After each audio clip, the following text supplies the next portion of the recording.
Hey everyone, it's Justin again. In this lesson, we're going to be learning about the third and final form for linear equations, standard form.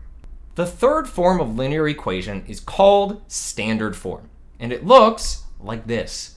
A times x plus b times y equals c. Unlike with the other forms, the variables here don't have names, and they won't be identifiable in a word problem. There are a few rules, however. First, a, b, and c can only be integers. They can't be fractions or decimals. You'll see why when we begin graphing with this. The second rule is that a has to be a non-negative number. This isn't so much a mathematical rule as it is an aesthetic one. Equations don't look as good when they start with a negative number. Other than that, a, b, and c in standard form can be any value. So that's all just great, but why does standard form matter? Standard form has one major advantage over the other forms. It makes finding x and y intercepts a piece of cake. Watch this. For the standard form equation, 2x minus y equals 4. If we plug in 0 for x, then divide by b, which is -1, we get the y intercept. And if we plug in 0 for y, and then divide by 2, we get the x-intercept. Just like that, now we have 2 points on the line, and we had to do very little work to get them. Now all we do is plot the 2 points that we got on a graph and draw the line through them. As you can see, the benefit of standard form is that graphing is easy because the intercepts can be found very quickly. Let's do another one. 3x plus 6y equals 6. First, to find the y-intercept, we substitute 0 for x, and then we solve it and get that y is 1.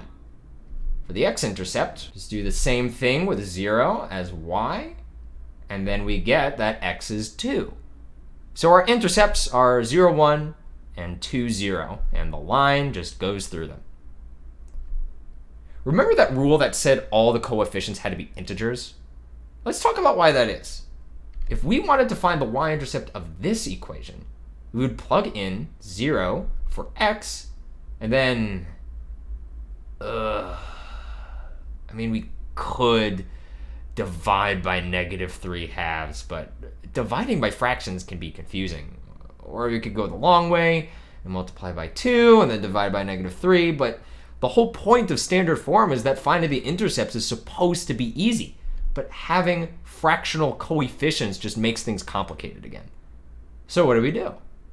Well, that's easy. If we multiply the whole equation by the denominator, which is 2, and then just distribute, 2 times 2 is 4, 3/2 times 2 is 3, and 6 times 2 is 12. And now we've got an equation in proper standard form, and we can graph it.